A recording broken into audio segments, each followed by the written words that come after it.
Je, Jean-Luc Deveau, avocat et porte-parole désigné du gouvernement provisoire du Québec, déclare solennellement en ce 10 octobre de l'an 2011 ce qui suit. Au nom du peuple québécois. Le Québec est le pays natal du peuple québécois. C'est dans ce pays qu'il a grandi, s'est développé et s'est épanoui culturellement, économiquement et politiquement. Malgré une impitoyable adversité, c'est dans ce grand pays qu'il a su protéger et construire avec courage et opiniâtreté son existence nationale. Le peuple québécois a connu l'oppression nationale à différentes étapes de son histoire, de la conquête anglo-britannique de 1759 à la création de la Confédération et jusqu'à nos jours.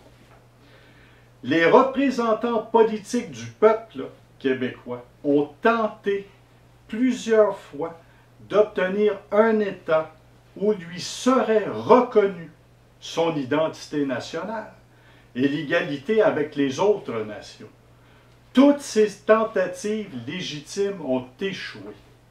Depuis le début des années 60, le peuple québécois a cru, de bonne foi, dans l'honneur et l'enthousiasme, pouvoir négocier et obtenir des amendements constitutionnels afin de protéger sa langue, sa culture et son plein épanouissement. Par 2 fois, il a exercé son droit à l'autodétermination à l'intérieur du cadre politique existant, et le tout s'est soldé par des échecs.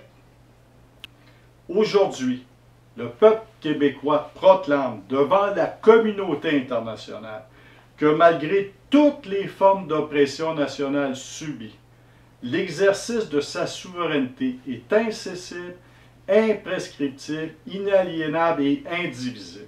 Le Québec appartient au peuple québécois aujourd'hui, demain et pour toujours.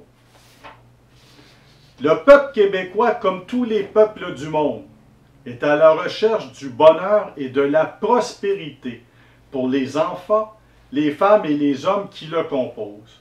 Pour le peuple québécois, le bonheur et la prospérité résident dans la création de l'État du Québec.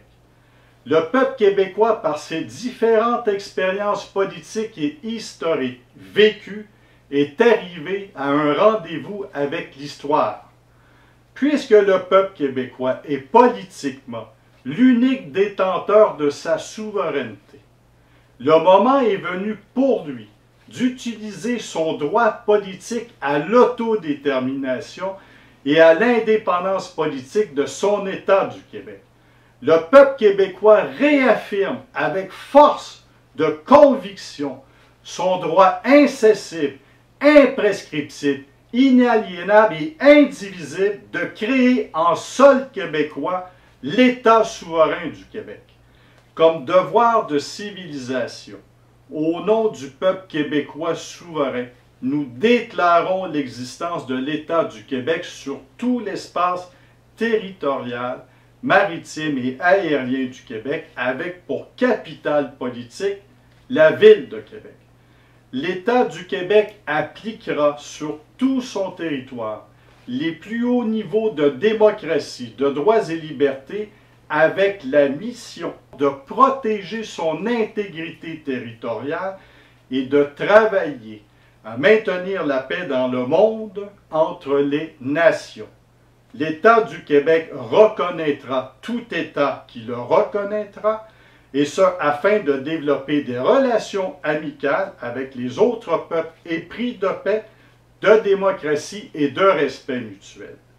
L'État du Québec présentera une demande formelle d'adhésion à l'Organisation des Nations Unies, à l'Organisation des États américains, à l'Organisation internationale de la francophonie, ainsi qu'à toute autre organisation internationale qu'il jugera opportun, et ça pour le développement et le mieux-être du peuple québécois.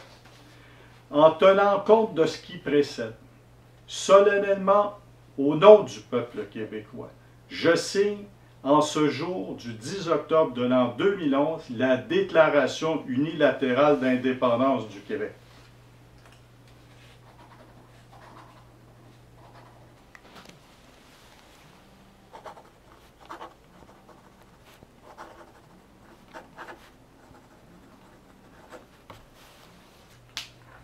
Vive le peuple québécois, vive l'État du Québec.